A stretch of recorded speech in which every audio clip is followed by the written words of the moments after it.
देशभरातील प्राथमिक शिक्षकांनी 1 सप्टेंबर 2017 पूर्वी टीईटी उत्तीर्ण करण्यासंबंधित निर्णयाच्या लक्षावधी प्राथमिक शिक्षकांवर भयावह परिणाम होणार आहे। विद्यार्थ्यांना गुणवत्तापूर्ण शिक्षण देण्यासाठी शिक्षकांनी आपले ज्ञान अद्ययावत केले पाहिजे याबाबत दुमत नाही। शासनाने निर्धारित केलेल्या शैक्षणिक व व्यावसायिक अर्हता महाराष्ट्र राज्यातील शिक्षकांनी प्राप्त केलेल्या आहेत। तसेच सेवेत येण्यासाठी आवश्यक असणारी प्रवेश प्रक्रिया सुद्धा उत्तीर्ण केली आहे।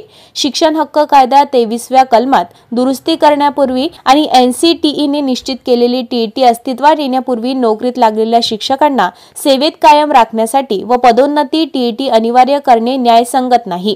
विषयांकित बाबीत सविस्तर निवेदन शालेय शिक्षण मंत्री दादा भुसे व केंद्रीय मंत्री शालेय शिक्षण भारत सरकार यांना 11 नोव्हेंबर रोजी पाठविले आहे। एनसीटीईने टीईटी संबंधाने अधिसूचना निर्गत करण्यापूर्वी नियुक्त देशभरातील सर्व प्राथमिक शिक्षकांना न्याय व संरक्षण देण्यासाठी केंद्र सरकारने आरईटीच्या संबंधित कलमात तसेच एनसीटीईच्या तत्व संबंधित अधिसूचनेत दुरुस्ती करणे आवश्यक आहे। महाराष्ट्र राज्य प्राथमिक शिक्षण समितीने या संबंधाने यापूर्वी शालेय शिक्षण मंत्री, शालेय शिक्षण राज्यमंत्री महोदयांची चर्चा करून शासनाकडे वेळोवेळी निवेदने सादर केली आहेत।